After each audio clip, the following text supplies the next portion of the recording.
Let's do one here on the table. You got it? We got it. Okay, that's the camera's going to work right there. That's the one.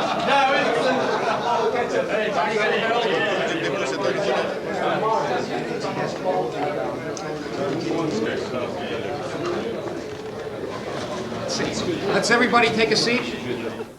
Now, you know how we give our friends a warm welcome? And you know what we did with Gilman and with Lantos and with Pell? What did we say? Biden! Biden! Biden! Biden! Biden! Biden! Biden! Biden! Biden! Biden! Biden! This is a great honor for us all to have with us. You know, as a person, is he a great and wonderful person? He is in a position to do some very important things. When you are the chairman of the Senate committee, you are at the top of the game in Washington. And when you're the chairman of the Senate Foreign Relations Committee, that means a lot to us as Albanian Americans, doesn't it? Yes. Yes. To have the presence and the ear of someone like Senator Biden. He did not come here uninitiated. I can assure you that this fine gentleman has a superb knowledge of what is going on in the Balkans. Let's get on with the discussion, because we wanted to have today a give and take. The senator is going to say some things, and he speaks not only from his head but from his heart, if you know him. And he's very well informed. He's been to the Balkans many times. Before I introduce him, I'm going to introduce Shirley, because she's going to say a few words. Shirley is, you know, let's give Shirley a hand, because she worked so hard.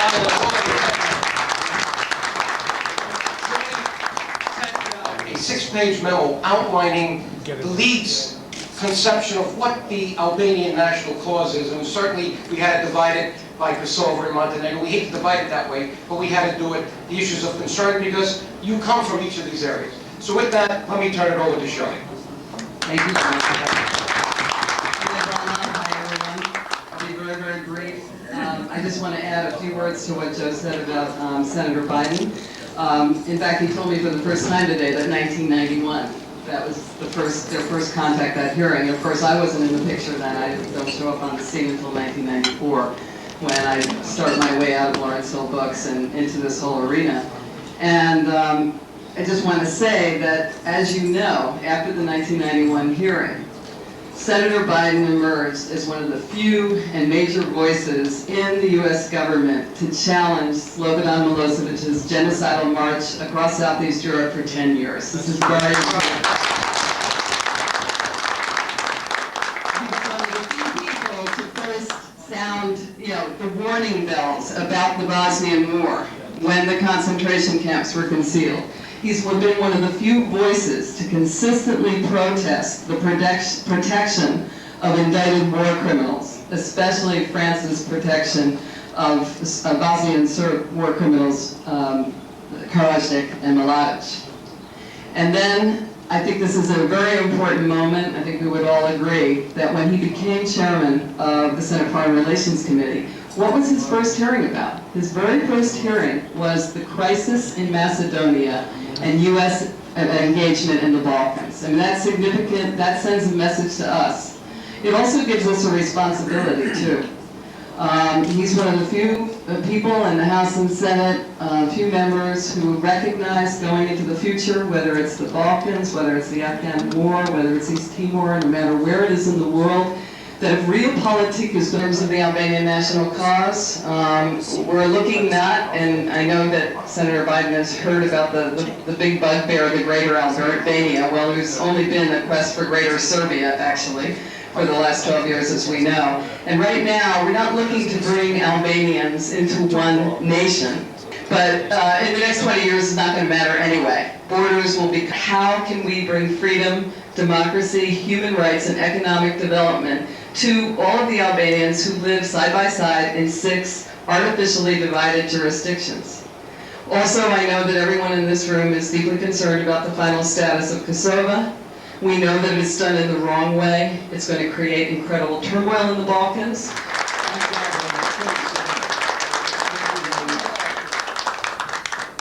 Shirley, and all of you, thank you. I came for 2 reasons. Obviously, you're helping me, which I truly appreciate, and I came to thank you. But I want to thank you in another way as well.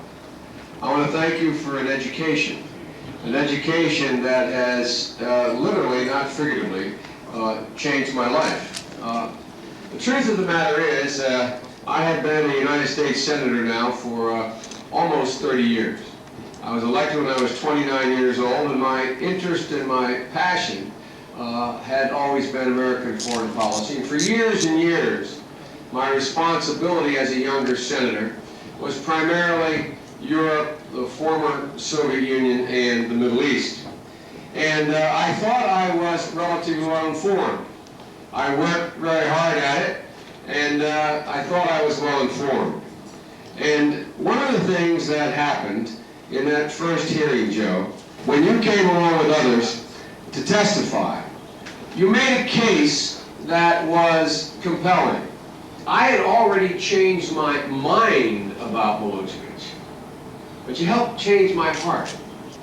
I had, in the previous past, had entrees beginning in 1989. The first speech I made on the floor in the United States Senate was before you arrived to speak to me, talking about the oppression of Serbia against not just Albanians, whether they were Bosniaks or Kosovars or whomever, but about Serbia and about Milosevic.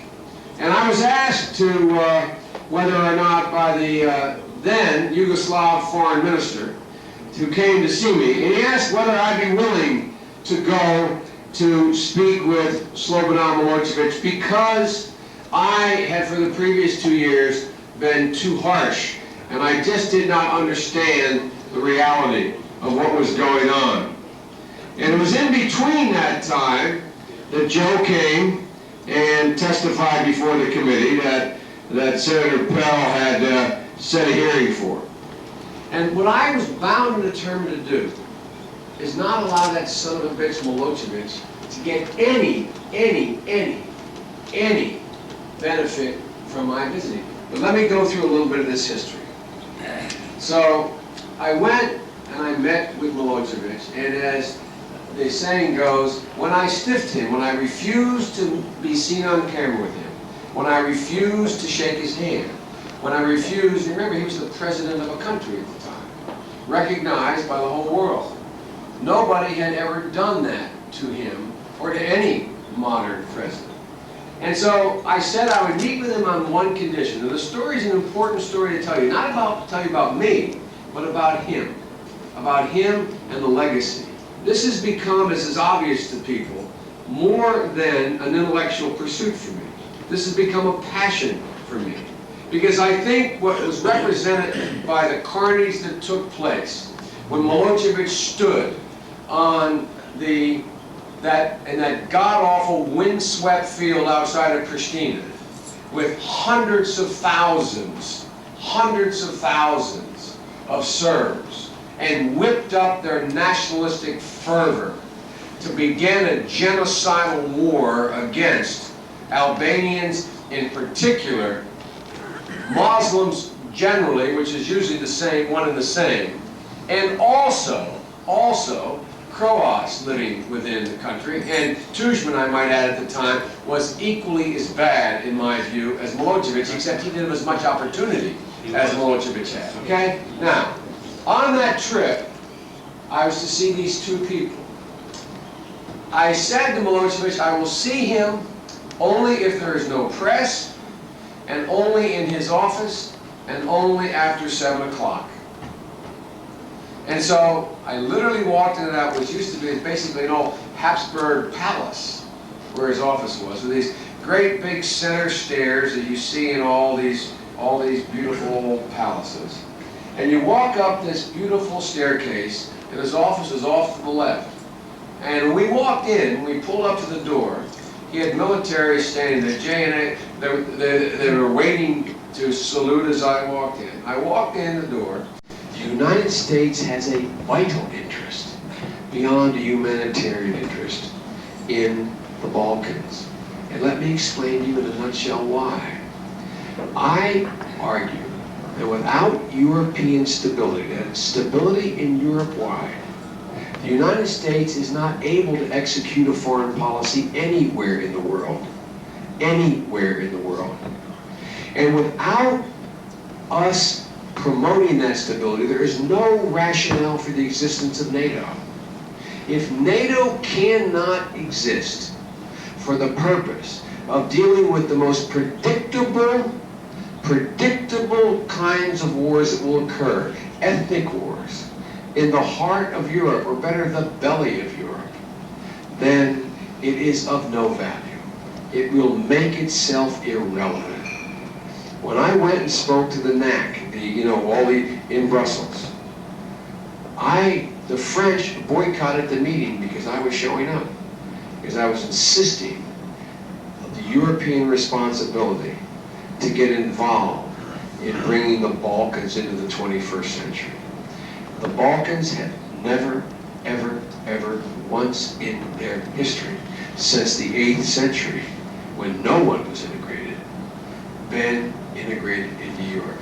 Never once.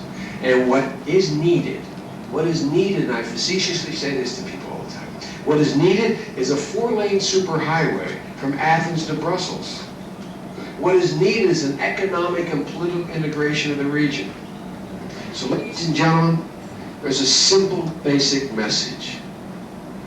Force matters. Justice is imperative. The Americans must lead or no one will follow. And absolute resolve will result in victory. We have, thank God, not lost a single American soldier, knock on wood. The fact of the matter is, we have the capacity to do what we're doing. We can afford to do it. We have the obligation to do it. And if Europe is not united in the next 20 years, we will leave a legacy to this beautiful young lady and her children that will be chaos. Because Europe has been both our soul, our bloodline, and the bane of our existence. The bane of our existence. All combined. All combined. And its stability determines our stability. So as an American senator, I make no apologies for my passion on this. And it's not merely this passion for justice and the desire to avoid another Holocaust. America must plant its flag and must plant its boys and girls there in order to guarantee there's any possibility that that beautiful place, Pristina, is not measured and based on what happened in Blackbird Field in the year 1388. Ladies and gentlemen, thanks for listening.